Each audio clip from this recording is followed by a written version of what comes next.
கன்னியாகுமரி மாவட்டம் கடையாலுமூடு அருகே உள்ள செங்குழிக்கரை கோதை ஆற்றில் மீண்டும் முதலை நடமாட்டம் காணப்பட்டதால் அப்பகுதி மக்கள் அச்சமடைந்துள்ளனர். ஆற்றில் உள்ள குடிநீர் தண்ணீர் தொட்டியின் மீது முதலை ஒன்று நீண்ட நேரம் சாவகாசமாக படுத்து கிடந்துள்ளது. பின்னர் அது ஆற்று வெள்ளத்தில் குதித்து நீந்திச் சென்றதை அப்பகுதியினர் தங்கள் கைபேசியில் பதிவு செய்துள்ளனர். இப்பகுதியில் தொடர்ந்து உலாவரும் இந்த முதலையை வனத்துறையினர் விரைந்து பிடிக்க வேண்டும் என பொதுமக்கள் கோரிக்கை வைத்துள்ளனர்.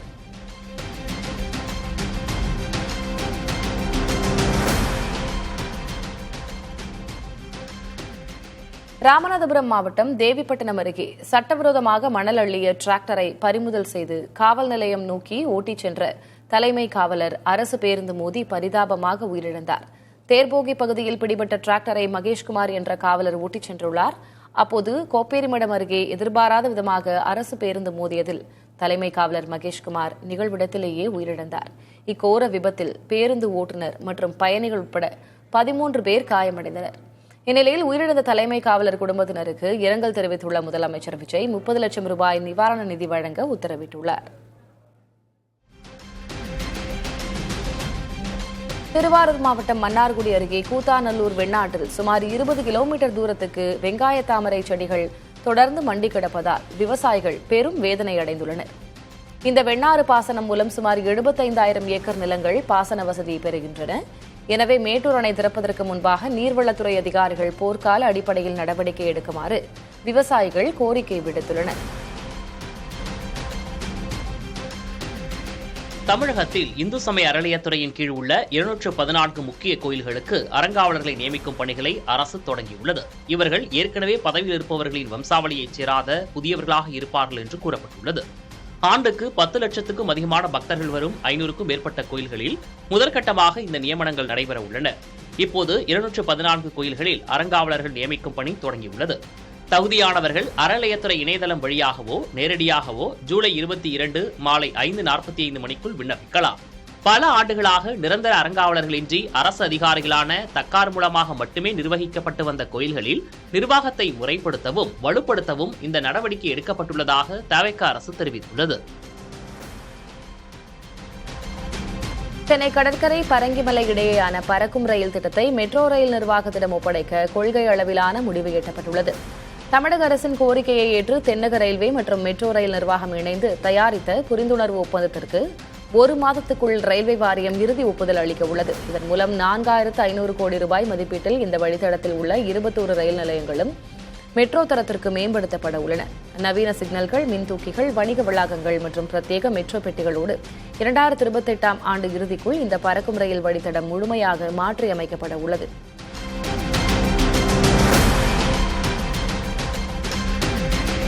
தூத்துக்குடி மாவட்டம் தாமிரபரணி ஆற்றின் முக்கிய தடுப்பணையான மருதூர் அணைக்கட்டில் அமலை செடிகள் தேங்கி கிடப்பதால் பாசன நீர் சீராக செல்வதில் சிக்கல் ஏற்பட்டுள்ளது. இந்த அணைக்கட்டின் மேல கால்வாய் மற்றும் கீழ கால்வாய் மூலமாக சுமார் 25,000 ஏக்கர் விவசாய நிலங்கள் பாசன வசதி பெற்று வருகின்றன. தற்போது அணைக்கட்டு மற்றும் கால்வாய் பகுதிகளில் அமலை செடிகள் மண்டி அழுகி துர்நாற்றம் வீசுவதோடு பொதுமக்கள் ஆற்றில் இறங்கி நீராடுவதிலும் பெரும் சிரமம் ஏற்பட்டுள்ளது. எனவே பாசன விவசாயிகளின் நலன் கருதி மருதூர் அணைக்கட்டில் தேங்கியுள்ள அமலை செடிகளை அகற்ற கோரிக்கை எழுந்துள்ளது.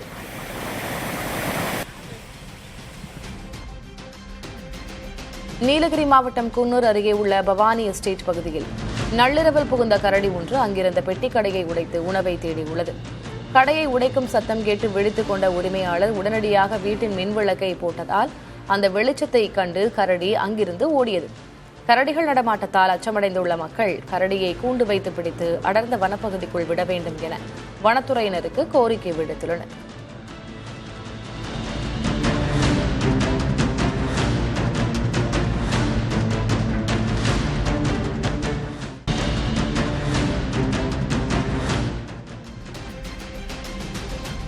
சென்னை மாநகராட்சியில் மழைக்காலம் தொடங்குவதற்கு முன்பாக அசம்பாவிதங்களை தவிர்க்கும் பொருட்டு பழுதடைந்த மற்றும் பாதுகாப்பற்ற கட்டடங்களை இடிக்க அதிகாரிகள் நடவடிக்கை மேற்கொண்டுள்ளனர். மாநகராட்சியின் 200 வார்டுகளிலும் நடத்தப்பட்ட கணக்கெடுப்பு ஆய்வில் மொத்தம் 337 கட்டடங்கள் பாதுகாப்பற்றவை என்று கண்டறியப்பட்டுள்ளன. இதில் சென்னை மாநகராட்சிக்கு சொந்தமான 105 கட்டடங்களும் 69 தனியார் கட்டடங்களும் இடிக்கும் நிலைக்கு பழுதாகியுள்ளதாக அதிகாரிகள் தெரிவித்துள்ளனர். மேலும் இதர அரசு துறைகளுக்கு சொந்தமான 79 கட்டடங்களும் கண்டறியப்பட்டு அவற்றுக்கும் நோட்டீஸ் அனுப்பப்பட்டுள்ளது. இன்னும் சில நாட்களில் இந்த சேதமடைந்த கட்டடங்களை இடிக்கும் பணிகள் முழுவீச்சில் தொடங்க உள்ளதாக அதிகாரிகள் தெரிவித்துள்ளனர். தேனி மாவட்டம் ஆண்டிப்பட்டி மற்றும் சுற்றுவட்டார மலையடிவார கிராமங்களில் பலாப்பழம் அமோக விளைச்சல் கண்டுள்ள நிலையில் சந்தையில் உரிய விலை கிடைக்காததால் விவசாயிகள் ஏமாற்றம் அடைந்துள்ளனர். கேரளாவிலிருந்து தேனி மாவட்ட சந்தைகளுக்கு பலாப்பழங்கள் அதிக அளவில் வருவதால் வரத்து அதிகரித்து கடந்த சீசனில் கிலோ 22 ரூபாய் வரை விற்கப்பட்ட பழங்கள் தற்போது 10 முதல் 13 ரூபாய் வரை மட்டுமே ஏலம் போகின்றன. கூலி மற்றும் வாகன வாடகைக்கு கூட கட்டுப்படியாகாததால் பல விவசாயிகள் பழங்களை அறுவடை செய்யாமல் மரங்களிலேயே விட்டிருக்கிறார்கள்.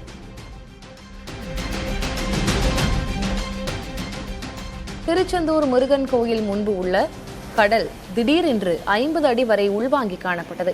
நாழிக்கிணறு பகுதியில் இருந்து செல்வதீர்த்தம் வரை கடல் உள்வாங்கியதால் பச்சை நிற பாசி படிந்த பாறைகளும் சேதமடைந்த சிலைகளும் பெருமளவில் வெளியே தெரிந்தன. இதனால் கடலில் புனித நீராட வந்த ஆயிரக்கணக்கான பக்தர்கள் சிரமத்திற்குள்ளாகினர்.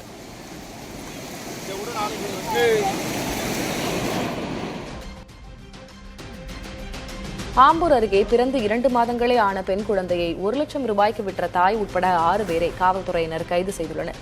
வேலூரைச் சேர்ந்த ஜபீனா என்பவர் இடைத்தரகர்கள் மூலம் குழந்தை இல்லாத நாமக்கல் தம்பதியருக்கு தன் குழந்தையை விற்றிருக்கிறார்கள். பின்னர் மனம் மாறி குழந்தையை திரும்ப கேட்டபோது அவர்கள் தர மறுத்ததால் குழந்தைகள் பாதுகாப்பு நலத்துறைக்கு இத்தகவல் சென்றுள்ளது. அவர்களின் புகாரின் பேரில் காவல்துறையினர் குழந்தையை பத்திரமாக மீட்டனர். இதையடுத்து குழந்தையின் தாய் மற்றும் இதற்கு உடந்தையாக இருந்த இடைத்தரகர்கள் உட்பட 6 பேரையும் காவல்துறையினர் கைது செய்து சிறையில் அடைத்தனர்.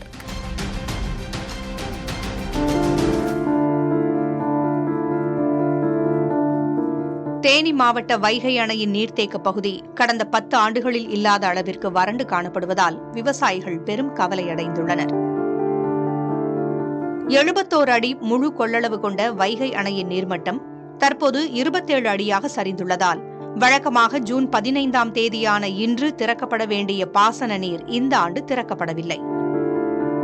இதனால் மதுரை மற்றும் திண்டுக்கல் மாவட்டங்களில் உள்ள 45,041 ஏக்கர் விவசாய நிலங்களின் முதல் போக பாசனம் கேள்விக்குறியாகியுள்ளது. மேலும் குடிநீர் தேவைக்கும் கடுமையான தண்ணீர் தட்டுப்பாடு ஏற்படும் அபாயம் உருவாகியிருப்பதாக அப்பகுதியினர் தெரிவிக்கின்றனர். இந்நிலையில் அணையின் நீர்மட்டம் 45 அடியை எட்டினால் மட்டுமே பாசனத்திற்கு தண்ணீர் திறக்கப்படும் என்று அதிகாரிகள் திட்டவட்டமாக தெரிவித்துள்ளனர்.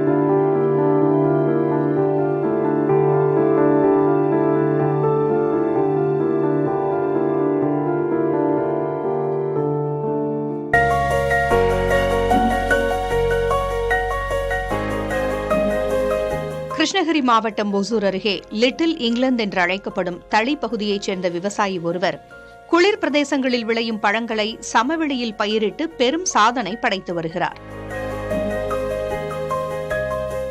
லட்சுமி நாராயணா என்ற அந்த விவசாயி தனது 6 ஏக்கர் பரப்பளவில் வகை வகையான apple, avocado, orange, dragon fruit, blueberry உள்ளிட்ட 20க்கும் மேற்பட்ட பழங்களை சொட்டு நீர் பாசனம் மற்றும் சோலார் தொழில்நுட்பங்களின் மூலம் வெற்றிகரமாக சாகுபடி செய்து நல்ல லாபம் ஈட்டி வருகிறார். குறைந்த செலவில் ஆண்டு முழுவதும் தொடர் வருமானம் பெற்று வரும் இவர் மற்ற விவசாயிகளும் இதுபோன்ற மாற்று பயிர் சாகுபடிக்கு மாற வேண்டும் என்று வேண்டுகோள் விடுத்துள்ளார். 3 வருஷத்துலேருந்து நாங்கள் இந்த ஃப்ரூட்ஸ் போகலாம்னு யூடியூப்பில் பார்த்து ஒரு ஐடியா வந்துச்சு சார். அதனால தான் நாங்கள் ஒரு 6 ஏக்கரில் செப்பரேட் பண்ணிவிட்டு ஆப்பிளும், ட்ராகன் ஃப்ரூட், பட்டர் ஃப்ரூட் பாருங்கள் சார். இது வந்து கிவி ஃப்ரூட்டு கூட போட்டுருக்குறோம். நாங்கள் ஒரு 50 செடி இருக்குது. வந்து 30 to 35 டிகிரினா மேக்ஸிமம் சார். நல்லா வந்துட்டு இருக்குது சார். 40 டிகிரி வரைக்கும் டெம்பரேச்சரில் ஆப்பிள் செடி வரும் சார். ஹாட் கிளைமேட் ஆப்பிள் தான் இது. எல்லாரும் செய்யலாம் சார், தைரியமாக தாராளமாக செய்யலாம். சிவகங்கை மாவட்டம் திருப்பத்தூர் அருகே பண்ணைக்கண்மாயில் மீன்பிடி திருவிழா விமரிசையாக நடைபெற்றது. இதற்காக பல்வேறு மாவட்டங்களில் இருந்து வந்த ஆயிரக்கணக்கான பொதுமக்கள் ஒரே நேரத்தில் கண்மாயில் இறங்கி தாங்கள் கொண்டு வந்த ஊத்தா மற்றும் வலைகள் மூலமாக போட்டி போட்டு மீன்பிடித்தனர். கண்மாயில் கட்லா, ஜிலேபி, விரால், கெண்டை போன்ற நாட்டு வகை மீன்கள் கிடைத்ததால் மக்கள் மகிழ்ச்சியடைந்தனர்.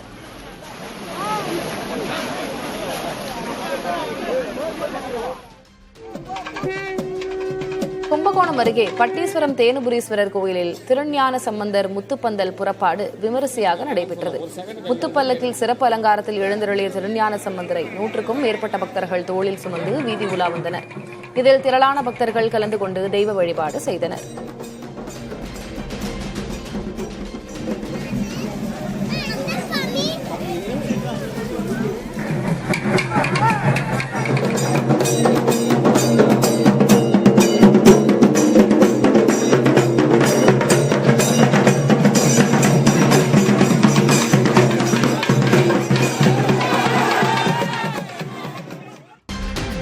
திருச்சி திருவெரும்பூர் அருகே நவல்பட்டு அண்ணாநகரில் கடந்த 2024ஆம் ஆண்டு திறக்கப்பட்ட எல்பிஜி எரிவாயு தகனமேடை ஓராண்டாக செயல்படாமல் முடங்கியுள்ளதாக குற்றச்சாட்டு எழுந்துள்ளது.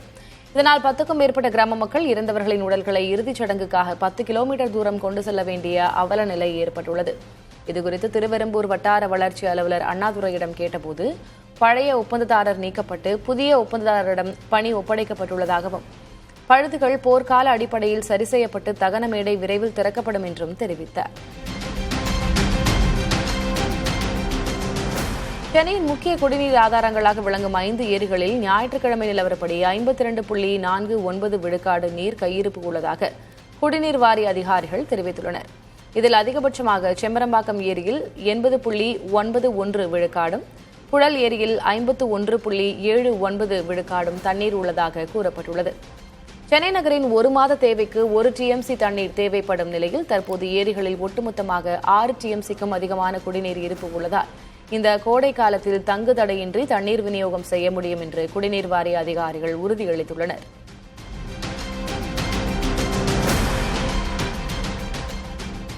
அவனியாபுரம் ஜல்லிக்கட்டில் இனி அமைச்சர்கள் மேடையில் இருக்க மாட்டார்கள், பொதுமக்களுக்கே முன்னுரிமை என அமைச்சர் நிர்மல்குமார் தெரிவித்துள்ளார். மதுரை அவனியாபுரத்தில் நடைபெற்ற நலத்திட்ட உதவிகள் வழங்கும் நிகழ்ச்சியில் பேசிய அவர், ஜல்லிக்கட்டில் எந்தவித சாதி மத பாகுபாடும் இருக்காது, அனைவருக்கும் சமமான வாய்ப்புகள் வழங்கப்படும் என்றார். நம்மளுடைய அவனியாபுரம் ஜல்லிக்கட்டு இந்த வருஷத்துல இந்த ஜல்லிக்கட்டு நீங்க போன வருஷம்லாம் பார்த்துருப்போம். பார்த்தா ஒரு அமைச்சர் மேலே ஏறி உட்காந்துருப்பார்.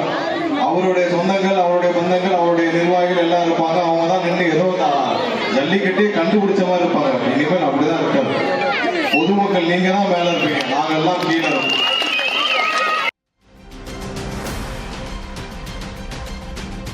தேனி மாவட்டம் சுருளி அருவியில் சுற்றுச்சூழல் பாதுகாப்பை வலியுறுத்தி சட்டமன்ற உறுப்பினர் ஜெகநாத் மிஸ்ரா உள்ளிட்ட தாவேகா நிர்வாகிகள் மற்றும் தொண்டர்கள் வனத்துறை அதிகாரிகளோடு இணைந்து பிளாஸ்டிக் கழிவுகளை அகற்றினர். ஆண்டிப்பட்டி தொகுதியில் சட்டமன்ற உறுப்பினரும் நாடாளுமன்ற உறுப்பினரும் இருந்தும் அருவியை பாதுகாக்க எந்த ஒரு நடவடிக்கையும் எடுக்கவில்லை என ஜெகநாத் மிஸ்ரா குறிப்பிட்டார்.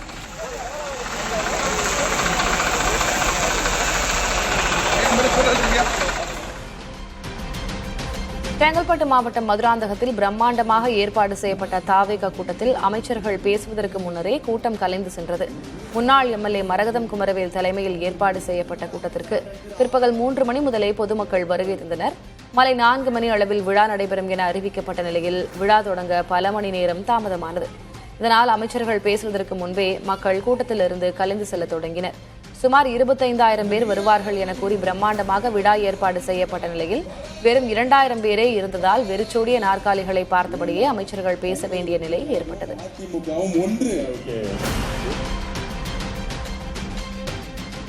புதிய தலைமுறை செய்தி எதிரொலியாக வேலூர் பெண்கள் காவலர் பயிற்சி பள்ளிக்கு வீரமங்கை வேலு நாச்சியார் என குறிப்பிட்டு பெயர் பலகை வைக்கப்பட்டுள்ளது.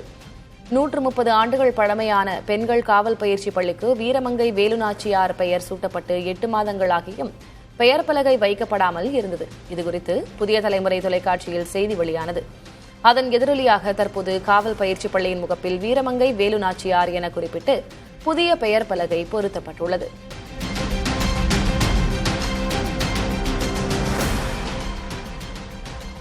ஈரோடு மாவட்டம் தாளவாடி மலைப்பகுதியில் பெய்த கனமழையால் வெப்பம் தணிந்து குளிர்ச்சியான காலநிலை நிலவுகிறது. ஜூன் மாதம் தொடங்கியும் வெயிலின் தாக்கம் குறையாததால் மானாவாரி நிலங்களில் பயிர் சாகுபடி செய்ய முடியாமல் விவசாயிகள் தவித்து வந்தனர்.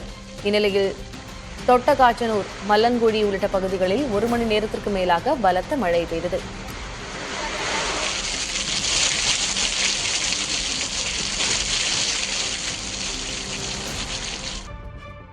தேர்தலில் வாக்கு கேட்பதற்கான டூலாக குழந்தைகளை பயன்படுத்திய முதல்வர் விஜய் அவர்களது பாதுகாப்பில் கோட்டை விடுவதாக எதிர்க்கட்சித் தலைவர் உதயநிதி ஸ்டாலின் தெரிவித்துள்ளார். கும்மிடிப்பூண்டி அருகே 3 வயது பெண் குழந்தை பாலியல் வன்கொடுமை செய்யப்பட்டு புதரில் வீசப்பட்டு உயிரிழந்ததை அறிந்து அதிர்ச்சியடைந்ததாக தெரிவித்துள்ளார். சேலம், ஆலந்தூர், சிவகங்கை பாலியல் வன்கொடுமைகளை பட்டியலிட்டிருக்கும் அவர் சட்டம் ஒழுங்கு வெண்டிலேட்டரில் வைக்கும் அளவிற்கு செத்துக் கொண்டிருப்பதாக விமர்சித்துள்ளார். அடுத்த கட்சி ஆட்களை விலைக்கு வாங்கும் நேரத்தில் கொஞ்சமாவது சட்டம் ஒழுங்கை பாதுகாக்க முதல்வர் விஜய் அக்கறை காட்ட வேண்டும் என்றும் வலியுறுத்தியுள்ளார். இனியும் இதுபோன்ற குற்றச்சம்பவங்கள் தொடர்ந்தால் மக்களை திரட்டி வீதியில் இறங்கி போராடவும் திமுக தயங்காது என்றும் உதயநிதி ஸ்டாலின் எச்சரிக்கை விடுத்துள்ளார். தாவேக அரசின் 6 மாத ட்ரையல் பீரியட் முடியும் வரை எத்தனை பெண்கள், சிறுமிகள் உயிரை இழக்க வேண்டும் என முன்னாள் முதல்வர் எடப்பாடி கே பழனிசாமி ஆதங்கம் தெரிவித்துள்ளார். கும்மிடிப்பூண்டி அருகே 3 வயது குழந்தை கூட்டு பாலியல் வன்கொடுமை செய்து கொலை செய்யப்பட்ட செய்தி அதிர்ச்சி அளிப்பதாக அவர் கண்டனம் தெரிவித்துள்ளார். எங்கே போனது சிங்கப்பெண் அதிரடிப்படை என கேள்வி எழுப்பியுள்ள அவர், இனி எல்லாம் மாறிவிடும் என முதல்வர் விஜய் டயலாக் பேசியதாகவும், இதுதான் அந்த மாற்றமா எனவும் வினவியுள்ளார். நிலைமையின் தீவிரத்தை புரிந்து சட்டம் ஒழுங்கை காக்க வேண்டும் எனவும் எடப்பாடி கே பழனிசாமி வலியுறுத்தியுள்ளார்.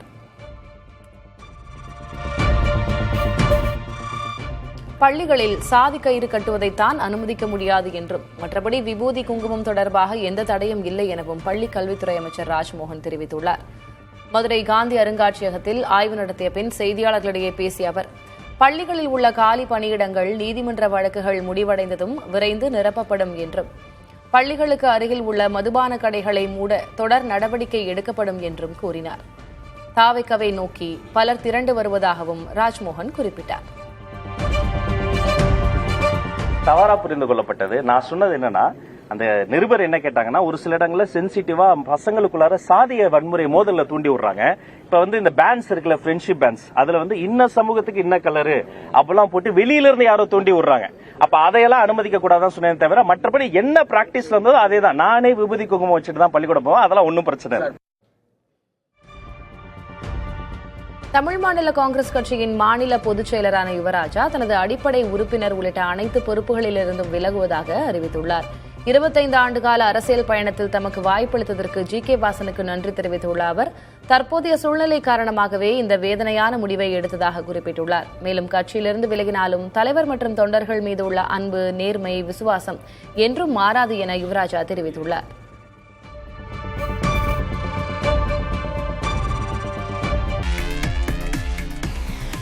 மதுரையில் நடைபெற்ற காட்டுநாயக்கர் பழங்குடியினர் சமூக நிகழ்ச்சியில் தனக்காக ஒதுக்கப்பட்டிருந்த சிறப்பு இருக்கையை மாற்றி வைத்து பொதுமக்களுக்காக வைக்கப்பட்டிருந்த இருக்கையை தாமே எடுத்து அமர்ந்து அமைச்சர் சிடிஆர் நிர்மல்குமார் கவனம் ஈர்த்தார். திருப்பரங்குன்றம் அருகே நடைபெற்ற நிகழ்ச்சியில் காட்டுநாயக்கர் சமூகத்தினர் அமைச்சர் நிர்மல்குமாருக்கு பாரம்பரிய முறையில் வரவேற்பு அளித்தனர். நிகழ்ச்சியில் பழங்குடியினர் பாரம்பரிய உடை மற்றும் கலை நிகழ்ச்சிகளுடன் அவரை வரவேற்றனர். தொடர்ந்து பேசிய அமைச்சர், பழங்குடியின மக்களின் நலன் மற்றும் பாதுகாப்புக்காக அரசு நடவடிக்கை எடுத்து வருவதாகவும், சாதிச் சான்றிதழ் உள்ளிட்ட தேவைகளுக்கு உதவி செய்யப்படும் என்றும் உறுதியளித்தார்.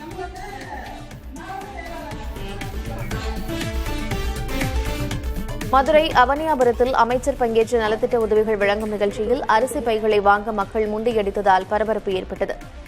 முதல்வர் விஜயின் பிறந்தநாளை முன்னிட்டு அமைச்சர் நிர்மல்குமார் பங்கேற்ற நலத்திட்ட உதவிகள் வழங்கும் நிகழ்ச்சி நடைபெற்றது.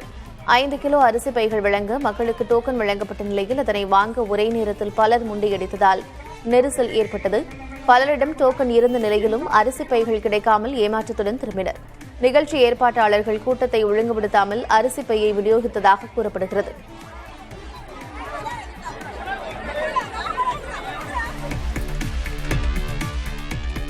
முதல்வர் விஜயுடன் இருக்கும் ஒரு நபர் சினிமாவில் வாய்ப்பு வாங்கி தருவதாக கூறி பல பெண்களின் வாழ்க்கையை அழித்துள்ளதாக நடிகர் சத்யராஜின் மகள் திவ்யா குற்றம் சாட்டியுள்ளார். சென்னையில் நடைபெற்ற திமுக நிகழ்ச்சியில் பங்கேற்று பேசிய அவர், பெண்களை அவதூறாக விமர்சிக்க சமூக வலைதள மாஃபியாவை அந்த நபர் உருவாக்கியுள்ளதாகவும் குற்றம் சாட்டியுள்ளார். சிஎம் சருக்கு ஒரு அடியாள் இருக்கிறார். அந்த அடியாள் சோஷியல் மீடியால ஒரு மாஃபியா கிரியேட் பண்ணி பெண்களை பத்தி அவதூறா பேசுறார். அவர் யாருன்னு உங்களுக்கெல்லாம் தெரியும். சரி, அது ஓகே, அது கூட மன்னிச்சிடலாம். அந்த அடியாள் இன்னொரு விஷயம் பண்ணியிருக்காரு. அவர் ஒரு கம்பெனி ஆரம்பிச்சு அந்த கம்பெனியில சினிமா கனவுகளோட சினிமாவில் நடிக்கணும்னு ஆசையாக வர ஏழை பெண்கள் கிட்ட பெரிய நடிகர் கூட நடிக்கிறதுக்கு சான்ஸ் வாங்கி தரேன்னு சொல்லி அந்த பெண்களோட வாழ்க்கையை அழிச்சிருக்காரு. இது எத்தனை பேத்துக்கு தெரியும்னு தெரியல. நான் இப்படி பேசிட்டு போனதுக்கப்புறம் உங்கள் அடியால் நாளைக்கு அவரோட சோஷியல் மீடியா மாஃபியாவை வச்சு என்னை ரொம்ப கேவலமாக பேசுவார். அவர் என்னை என்ன வேணாம் பண்ணலாம். எதிர்க்கட்சித் தலைவர் உதயநிதி ஸ்டாலின் என்ன சுதந்திர போராட்ட தியாகியா என்று இந்து சமய அறநிலையத்துறை அமைச்சர் ரமேஷ் கேள்வி எழுப்பியிருக்கிறார். செங்கல்பட்டு மாவட்டம் மதுராந்தகத்தில் நடைபெற்ற தாவேக்கு நிகழ்ச்சியில் பேசிய அவர் உதயநிதி ஸ்டாலினை விமர்சித்துள்ளார். திமுகவிற்கு என்னதான் நடந்துச்சுன்னு தெரியல. தினம் புலம்பிக்கிட்டு இருக்கிறாங்க, தினம் அழுதுகிட்டு இருக்கிறாங்க, மேடை ஏறினாலே அழுதுகிட்டு இருக்கிறாங்க. இதுல வேற இப்ப எதிர்கட்சி தலைவராக இருக்கக்கூடிய சட்டமன்ற எதிர்கட்சி தலைவராக இருக்கக்கூடிய ஒரு மேடையில பேசுறாங்க. என்ன பேசுறாங்க? நீங்க என்ன பண்ணிட்டீங்க? 2 வருஷம் தான் நீங்க கட்சி ஆரம்பிச்சு ஆகுது. வெறும் கவர்ச்சியை வைத்துக் கொண்டு நீங்க முதலமைச்சர் ஆயிட்டீங்க, நீங்க ஆட்சியை பிடிச்சிட்டீங்க. 2 வருஷம் தான் ஆகுது, 2 வருஷம் தான் ஆகுது. என்ன செஞ்சுட்டு நீங்க வந்தீங்க? என்ன சேவை செஞ்சீங்க? என்ன போராட்டம் பண்ணீங்க? சரி, திரும்பவும் கேட்கிறேன், அண்ணன் என்ன சுதந்திர போராட்ட தியாகியா? அண்ணன் என்ன பண்ணிட்டு இருந்தீங்க? சுதந்திரத்திற்காக செக்கு இழுத்தாரா? காந்தியை போல கதராடை அணிந்து கொண்டு இந்தியா முழுக்க பிரச்சாரம் பண்ணாரா? சுதந்திரத்துக்காக அகிம்சை வழியில போராடினாரா? இல்ல மாபெரும் படையை திரட்டி நேதாஜி சுபாஷ் சந்திர போல போரிட்டாரா?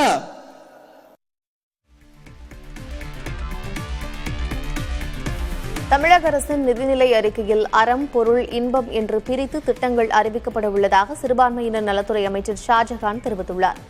தஞ்சாவூர் மாவட்டம் கும்பகோணத்தில் நடைபெற்ற நிகழ்ச்சியில் பேசிய அவர் அனைத்து சமூக மக்களும் பயன்படும் வகையில் திட்டங்கள் இருக்கும் என்று தெரிவித்துள்ளார். வரக்கூடிய நிதிநிலை அறிக்கையிலே மிகப்பெரிய திட்டம் அறிவிக்கப்பட இருக்கிறது.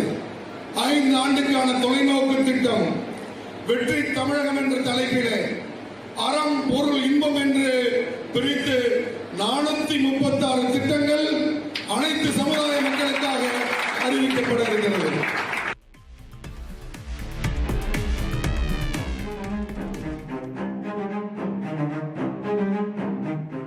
ஸ்வீடன் நாடாளுமன்றம் நெருங்கிய உறவினர்களுக்கு இடையேயான திருமணங்களை தடை செய்யும் வரலாற்று சிறப்புமிக்க சட்டத்தை ஒருமனதாக நிறைவேற்றியுள்ளது. வரும் ஜூலை 1, 2026 முதல் அமலுக்கு வரும் இச்சட்டம் ஒன்றுவிட்ட சகோதரர்கள் மற்றும் தத்தெடுக்கப்பட்ட உடன்பிறப்புகள் உள்ளிட்டோருக்கு இடையிலான திருமணங்களுக்கும் தடை விதிக்கிறது.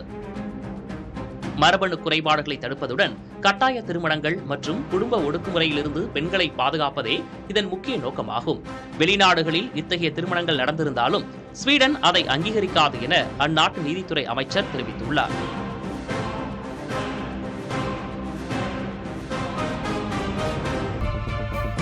போர் காரணமாக வளைகுடா நாடுகளுக்கான சேவைகள் பாதிக்கப்பட்டுள்ளதாக மதுரை விமான நிலைய இயக்குநர் முத்துக்குமார் தெரிவித்தார். மதுரையில் செய்தியாளர்களிடம் பேசிய அவர் அபுதாபி மற்றும் துபாய் செல்லும் விமான சேவைகள் நிறுத்தப்பட்டதால் மதுரை விமான நிலையத்திற்கு பெரிய இழப்பு என தெரிவித்தார். நம்மகிட்ட இருந்தது அபுதாபி, துபாய் தான். இப்போ மிடில் ஈஸ்ட் ரெண்டுமே க்ளோஸ் ஆயிடுச்சு. நமக்கு ஆல்மோஸ்ட் February 28 மார்ச் பிகினிங்ல இருந்தே நம்மளுக்கு அது ஷட் டவுன் ஆயிடுச்சு. இன்னும் ஸ்டார்ட் ஆகல. அது ஒரு நம்மளோட பெரிய லாஸ் ஆகுது. மத்திய பிரதேசத்தில் காங்கிரஸ் வேட்பாளர் மீனாட்சி நடராஜனின் மாநிலங்களவை வேட்புமனு நிராகரிக்கப்பட்ட விவகாரத்தை தேசிய அளவில் கொண்டு செல்ல காங்கிரஸ் கட்சி திட்டமிட்டுள்ளது. எனினும் இந்த நிராகரிப்பு காங்கிரசுக்கு ஒரு மறைமுக ஆசீர்வாதமாகவே மாறியுள்ளதாக அக்கட்சி தலைவர்கள் கருதுகின்றனர். அவரது மனு ஏற்கப்பட்டிருந்தால் பாஜக தலைவர்களுடன் தொடர்பில் இருந்த 15 முதல் 20 காங்கிரஸ் எம்எல்ஏக்கள் கட்சி மாறி வாக்களித்திருக்கக்கூடும் என்று பாஜக தரப்பு கூறுகிறது. வேட்புமனு நிராகரிப்பால் பெரிய அளவிலான கட்சி தாவல் மற்றும் உட்கட்சி சேதம் தற்காலிகமாக தடுக்கப்பட்டுள்ளதாக காங்கிரஸ் மூத்த தலைவர்கள் நிம்மதி தெரிவிக்கின்றனர்.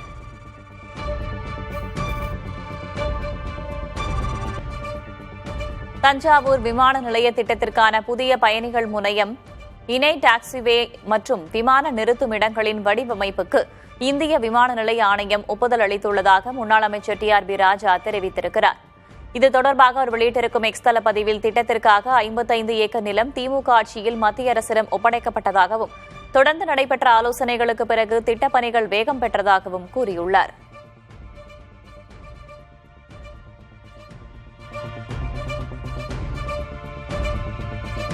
அரசியல் மற்றும் சினிமா பிரபலங்களுக்கு சிலை வடித்திருப்பதை பார்த்திருப்போம். சிவகங்கையிலோ பேச்சாளருக்கு சிலை வைத்து ஆச்சரியமூட்டியுள்ளார் ஒரு ரசிகை. சிங்கமுனரியைச் சேர்ந்த ரமணி என்பவர் சிறு வயது முதலே பிரபல பேச்சாளர் பர்வீன் சுல்தானாவின் பேச்சால் ஈர்க்கப்பட்டு வீடு முழுக்க அவரது புகைப்படங்களை வைத்துள்ளார். 5 ஆண்டுகளாக நூலகம் நடத்தி வரும் ரமணி தமது வீட்டிற்குள்ளேயே 6 அடி உயரத்தில் பர்வீன் சுல்தானாவுக்கு சிலையை நிறுவியுள்ளார். இதையறிந்து ரமணியின் வீட்டிற்கு சென்ற பேச்சாளர் பர்வீன் சுல்தானா நூலகத்தை திறந்து வைத்து தமது உருவச் சிலையை கண்டு நெகிழ்ச்சியடைந்தார்.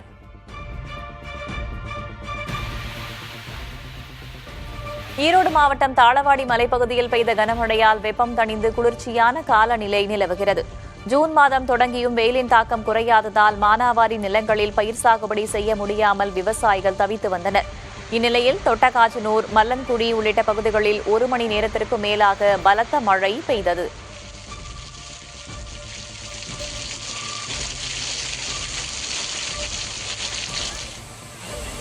தென்காசி மாவட்டம் குற்றாலத்தில் வார நாட்களிலும் சுற்றுலா பயணிகளின் கூட்டம் அதிகரித்துள்ளது. தொடர் மழையால் மெயினருவி, ஐந்தருவி, பழைய குற்றாலம் உள்ளிட்ட அனைத்து அருவிகளிலும் தண்ணீர் வரத்து சீராக உள்ளது. அதனால் அண்டை மாநிலமான கேரளாவிலிருந்தும் சுற்றுலா பயணிகள் வருகை தந்து குளிர்ந்த காற்றை ரசித்தவாறு அருவியில் குளித்து மகிழ்ந்தனர்.